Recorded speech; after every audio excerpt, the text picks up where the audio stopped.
Oke, kita lanjutkan lagi fitur terakhir yang penting di formatting ini ada find and replace.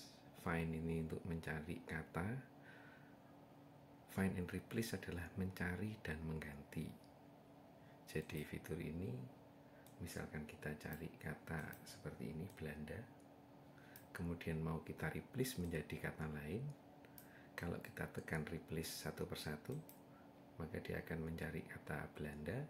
Kalau kita replace, dia akan berubah menjadi Jepang. Dia akan melanjutkan ke kata Belanda selanjutnya. Jika dokumennya panjang dan banyak, bisa langsung klik replace all. Seperti itu, ada 8 penggantian. Itu sedikit tentang find and replace. Oke, selanjutnya di menu insert. Nah, di insert ini ada yang bisa dimanfaatin, insert table, gambar, dan bentuk. Ini berguna waktu kita bikin tabel, memasukkan gambar atau untuk menggambar bagan atau flowchart. Di sini saya contohkan untuk membuat tabel. Kita bisa tentuin berapa kolom, berapa baris. Seperti ini. Kita bisa menambahkan kolom di belakangnya atau sebelumnya, bisa menambahkan baris nantinya. Untuk ini kita tulis dulu, misalnya isinya seperti ini nomor, misalkan seperti itu, ini nama, ini misalkan jenis kelamin.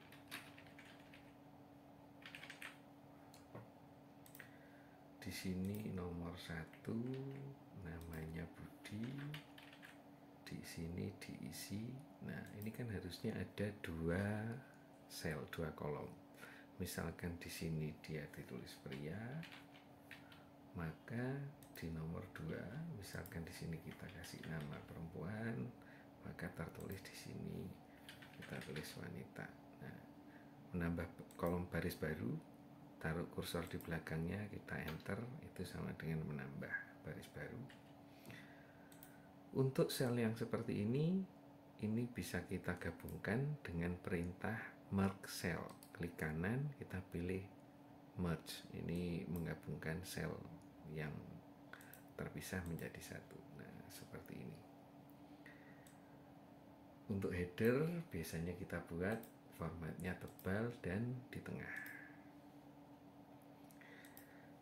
Ini bisa kita tambahkan baris seterusnya, nah sampai ke halaman selanjutnya. Pada tabel, mengenai tabel sedikit kita jelasin sedikit sini. Garis ini bisa kita, ketika tanda panahnya seperti ini bisa untuk mengatur lebar kolom.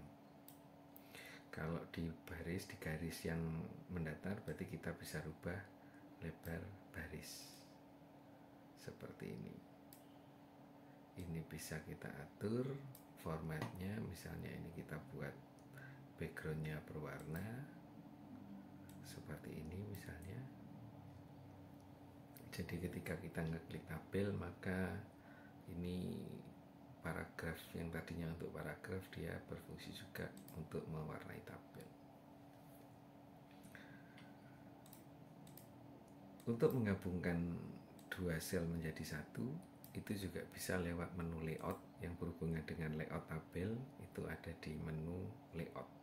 Di sini ada menghapus tabel, menambah baris di atas atau di bawah baris yang aktif saat ini. Misalkan ini kita insert above, berarti yang ditambah di atasnya. Kalau insert below, itu berarti yang ditambah di bawahnya. Itu menambahkan baris ke bawah. Kemudian pada tabel di halaman kedua, jika kita ingin header ini terulang di sini, kita tidak perlu copy ke bawah, tapi cukup sorot bagian header. Kemudian pilih repeat header row, maka dia akan mengulang di bagian bawah. Kita undo. Bahkan meskipun headernya ini kita buat 2 baris, ini adalah header. Misalkan di sini adalah juga header, kemudian ini kita gabungkan, misalkan headernya ada 2 baris,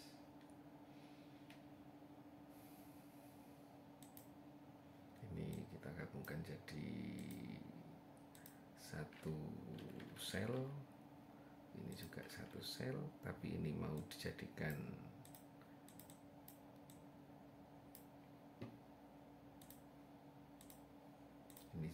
header. Kita sorot header sebelah sini, ini kita repeat header di layout, repeat header row, maka dua-duanya akan terulang begitu terus sampai halaman selanjutnya. Oke, itu mengenai tabel. Operasi tabel itu menambahkan baris, menambahkan kolom. Di left itu berarti di sebelah kiri sel aktif, misalkan yang aktif di sini kita tambahkan left, berarti sebelah kirinya menambahkan kolom. Kalau kita klik di sini, kita klik insert kanan, berarti sebelah kanannya bertambah, seperti itu. Oke, itu untuk operasi mengenai tabel. Soal alignment ada di sini, mau di kiri, di tengah, di kanan, di tengah secara vertikal atau secara horizontal. Ini tengah secara horizontal, ini tengah secara vertikal. Jadi yang nama ini akan ada di tengah. Text direction, ada beberapa sel yang mengizinkan kita untuk selnya arahnya vertikal. Itu perubahannya bisa kita rubah di sini. Itu operasi mengenai tabel. Sedikit mengenai tabel, mungkin cukup itu. Selanjutnya adalah insert picture. Insert picture ini mengizinkan kita untuk memasukkan gambar ke dalam dokumen. Memasukkan gambar ke dalam dokumen bisa di dalam baris-baris teks begini atau bahkan di dalam sebuah tabel. Kita juga diizinkan untuk memasukkan gambar. Misalnya saya insert picture di sini. Kita ubah ukurannya jadi 3 cm misalnya. Atau kita insert di dalam sel, ini juga boleh. Insert di dalam tabel, kita pilih insert. Kalau tabelnya terlihat berantakan, abaikan dulu, yang penting ubah ukurannya sesuai keinginan, nanti dia akan terlihat rapi sendiri. Itu untuk insert picture. Ketika kita klik picture, maka menu picture tool akan menyala. Yang kalau kita menuju ke sini, maka urusannya yang di sini adalah perintah yang berurusan dengan picture atau gambar. Ukurannya, croppingnya. Cropping ini untuk memotong. Kalau kita ingin crop, kita ambil yang kita butuhkan. Menu selain crop, di sini ada aspect ratio atau crop sesuai bentuk yang kita inginkan. Mau kita bentuk lingkaran atau apa, itu pilihannya ada di crop. To shape, itu kita ingin di crop seperti apa, itu di menu crop. Posisi terhadap tulisan biasanya muncul di sini.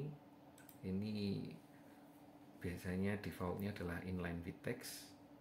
Jadi dia mengambil satu baris seperti sebuah tulisan. Jadi dia mengambil satu baris, kemudian tulisannya kalau kita turunkan dia akan memakan satu baris seperti tulisan. Kita memindahnya juga seperti memindah tulisan, satu baris begitu. Kalau kita rubah menjadi tight atau ketat, ini dia mengambil ruang hanya secukupnya dia. Si tulisan akan mengelilingi gambar tersebut. Kalau kita set di depan tulisan atau di belakang tulisan, maka tulisan akan menimpa. Kalau di depan tulisan, ganti dia yang menimpa. Top and bottom itu mirip dengan inline. Top and bottom dia ngambil satu baris utuh, tulisan akan di atasnya atau di bawahnya. Itu mengenai insert picture. Menu lain di insert picture antaranya adalah perubahan warna. Kita bisa merubah warnanya menjadi seperti ini, menjadi hitam putih atau apa, pilihannya di sini. Memberikan bingkai, Anda bisa berkreasi dengan fitur-fitur yang ada di sini. Itu untuk picture. Kemudian menu insert selanjutnya shape. Menu shape ini banyak berguna ketika kita dituntut untuk menggambar bagan atau flowchart. Di Di sini saya contohkan bagaimana menggambar bagan dengan shape. Nah, ketika kita buka sebuah bentuk begini akan muncul pilihannya di atas. Apakah bentuknya mau dirubah? Itu kita tetap edit shape. Jadi kita bisa merubah lagi bentuknya, tapi kita tetap saja di rectangle tadi, kotak. Fillnya, formatnya boleh. Ini ada banyak pilihan, ingin seperti apa. Kita coba yang ini dulu, yang default saja untuk menggambar. Taruhlah ini kita gambar bagian struktur organisasi. Kita klik kanan di sini, kita tambahkan tulisan. Misalnya di sini pimpinan. Kemudian di bawah kita insert shape lagi. Dia punya 3 orang staff. Kita buat kotak juga di sini.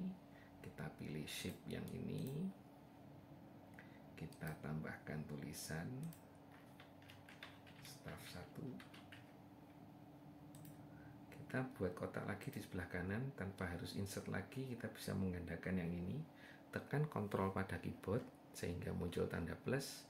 Kemudian ini kita seret ke kanan, maka dia akan menggandakan. Kita lepas drag mouse-nya, maka dia sudah tergandakan. Kita gandakan lagi, tahan Ctrl, kemudian seret ke kanan, maka akan tergandakan lagi. Oke. Seperti itu kita bisa memindahkan, layaknya memindahkan image. Nah, untuk konektornya kita insert shape, ada line, kita bisa pasang di sini.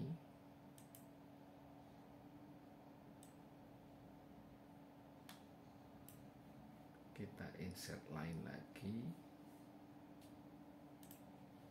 seret dari sini ke sini, tambahkan lagi dari sini ke sini. Seperti itu. Jika garisnya mau berubah warna, tinggal ketik sesuai keinginan. Begitu juga untuk menggambar flowchart, kurang lebih metodenya sama. Itu untuk insert shape, insert picture, dan operasi dengan tabel.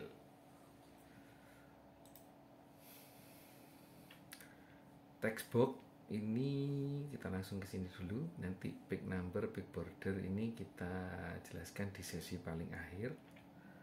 Word art, back border, header, dan footer ini di video kelanjutannya. Untuk video kali ini cukup sampai menggambar bagan. Oke, terima kasih sudah menyaksikan.